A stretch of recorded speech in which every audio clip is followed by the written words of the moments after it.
এই চ্যানেলটি কোনো হিংসাত্মক, ক্ষতিকারক বা অবৈধ কার্যকলাপ প্রচার করে না। এই চ্যানেলের সমস্ত তথ্য শুধুমাত্র শিক্ষামূলক উদ্দেশ্যে পরিবেশিত। যুদ্ধ এই একটি শব্দই আমেরিকার সবচেয়ে লাভজনক ব্যবসার কেন্দ্রবিন্দু। তাদের অর্থনীতি চলে গোলা বারুদ, ফাইটার জেট আর সামরিক হুমকির ওপর। তারা বিশ্বাস করে যুদ্ধের আতঙ্ক তৈরি করাই সবথেকে লাভজনক কৌশল, আর সেই কৌশলের শিকার সারা বিশ্ব। আজকের পৃথিবীতে ৮০টিরও বেশি দেশে আমেরিকার ৭৫০টিরও বেশি সামরিক ঘাঁটি ছড়িয়ে আছে।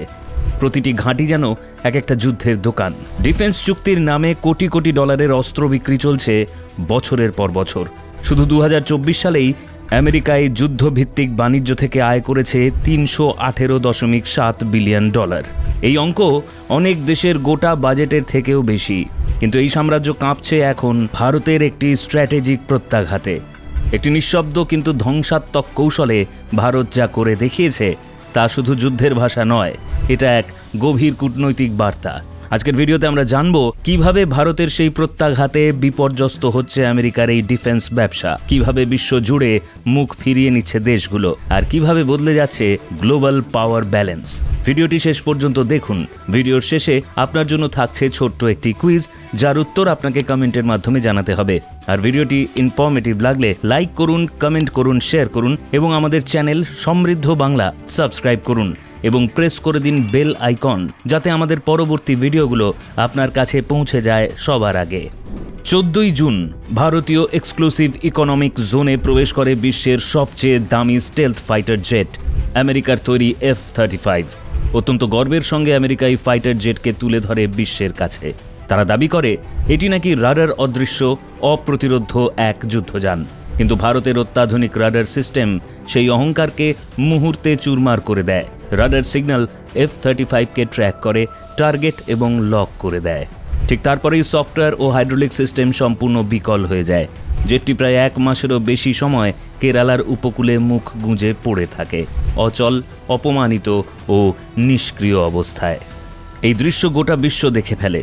ক্যামেরাবন্দি সেই মুহূর্তগুলো বিশ্ব জুড়ে ছড়িয়ে পড়ে এবং এখানেই শুরু হয় আমেরিকার ডিফেন্স সাম্রাজ্যের গুঁড়িয়ে পড়ার গল্প। সবার আগে কানাডা সাহস করে প্রথম পদক্ষেপ নেয়। আমেরিকার সাথে 88টি F-35 কেনার বিশাল ডিল তারা বাতিল করে দেয়। তারা বলে, এই এয়ারক্রাফট আমাদের দরকার নেই, আমাদের টাকা ফেরত দিন।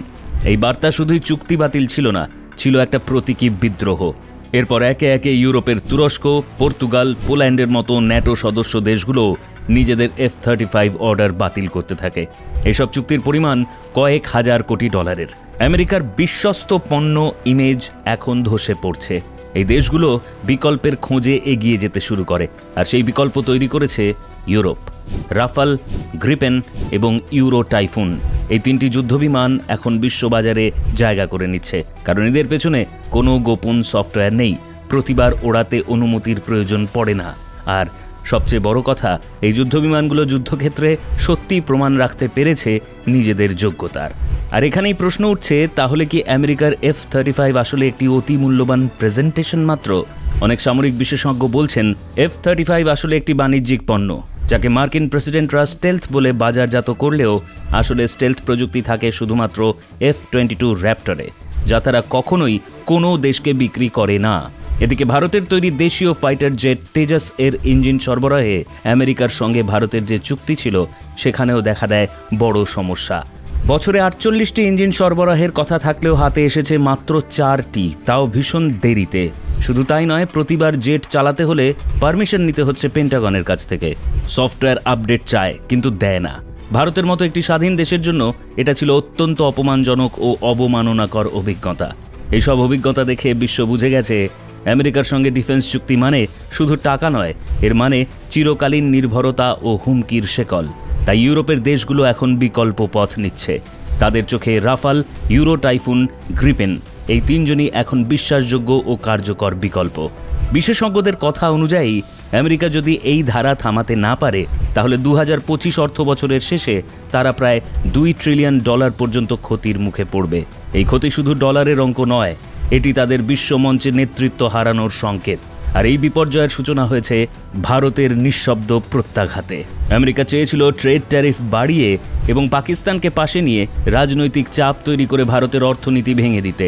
কিন্তু পাল্টা কৌশলে ভারত শুধু প্রতিরোধই করেনি, আমেরিকাকে বিশ্বমঞ্চে এক প্রকার অচল করে দিয়েছে।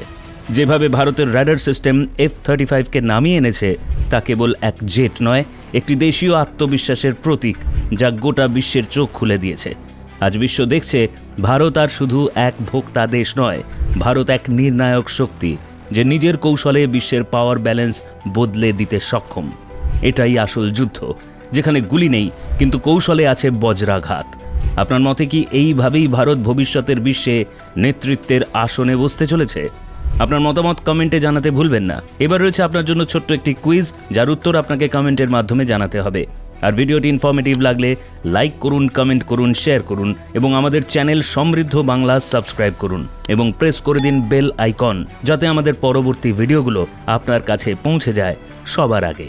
ভারতের কোন রাজ্যে মুখ থুবড়ে পড়েছিল আমেরিকার অত্যাধুনিক F-35 স্টেলথ ফাইটার জেটটি? এ গুজরাট, বি কেরালা, সি তামিলনাড়ু। 2024 সালে আমেরিকার ডিফেন্স প্রোডাক্ট বিক্রি করে কত বিলিয়ন ডলার আয় করেছিল? এ $200.4 বিলিয়ন, $318.7 বিলিয়ন এবং সি $450.1 বিলিয়ন। F-35 এর বিকল্প হিসেবে কোন যুদ্ধবিমানগুলি বর্তমানে ন্যাটো দেশগুলো বেছে নিচ্ছে?